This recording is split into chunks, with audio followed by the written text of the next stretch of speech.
জুলাই হবে না, ডিসেম্বরে হবে। রোড ম্যাপটা দিলেই তো যারা আন্দোলনে ছিলাম, যারা হাসিনার আমলে আয়না করেছিলাম, যারা আন্দোলন করে লক্ষ লক্ষ মামলা খেয়েছেন, তারা আপনার সাথে বসতে পারত। খলিলুর রহমান সাহেব কোন রাজপথে মিছিলে ছিলেন? এই সালাম রহমত আপনারা কি দেখেছেন খলিলুর রহমানকে কোনোদিন বাংলাদেশের রাজনৈতিক অঙ্গনে গণতন্ত্রের জন্য, ভোটাধিকারের জন্য, মানুষের সেবার জন্য এগিয়ে এসেছেন?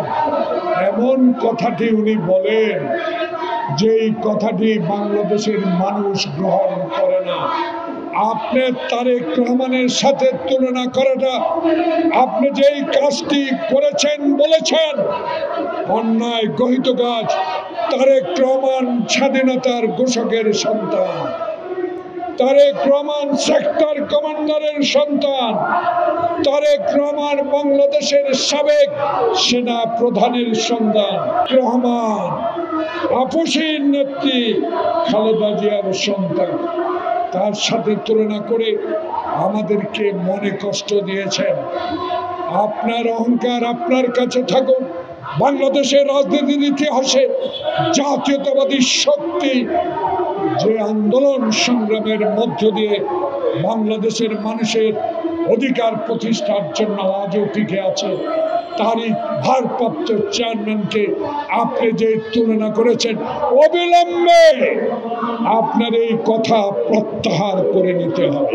এই অস্থিরতার মূল হোতা কারা? এই অস্থিরতার সৃষ্টি কারা করছেন? কারা নির্বাচনকে দেরিতে করতে চাচ্ছেন?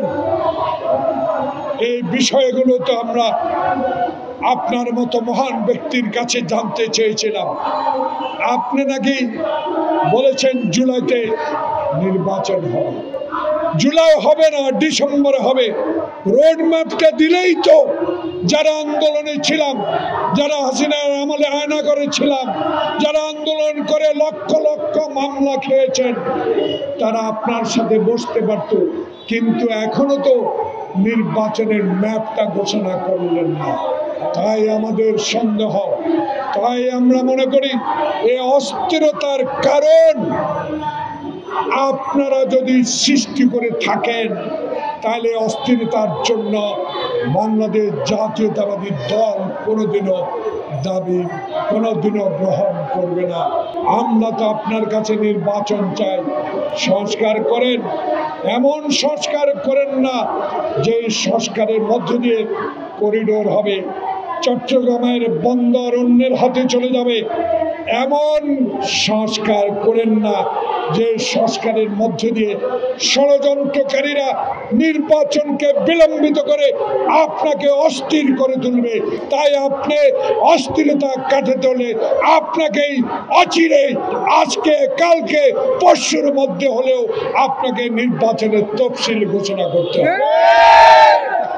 আপনার নামটি শনাক্ত করে লেখা থাকুক।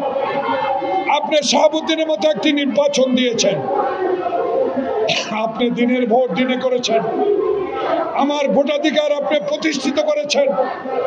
ইতিহাস লেখা থাকবে, সেই ইতিহাসে আপনি আমাদের গ্রহণযোগ্য ব্যক্তি হিসাবে আমাদের ভবিষ্যৎ প্রজন্ম আজকে আপনাকে নিয়ে অহংকার করতে পারবে।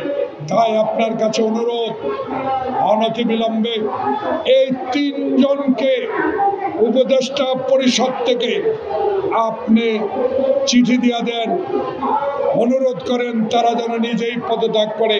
তাহলে তিনজনকে এই উপদেষ্টা পরিষদ থেকে আপনাকে বিদায় করতে হবে। আপনার স্বপ্নগুলো আকাশ ছুবে প্রবাসীর হেলিকপ্টারের মাধ্যমে। বিয়ে, জন্মদিন অথবা যে কোনো বিশেষ প্রয়োজনে হেলিকপ্টার ভাড়া করতে যোগাযোগ করুন স্ক্রিনে দেয়া নাম্বারে। প্রবাসীর হেলিকপ্টার, নিরাপদ ও সাশ্রয়ী বাহনের বিশ্বস্ত নাম।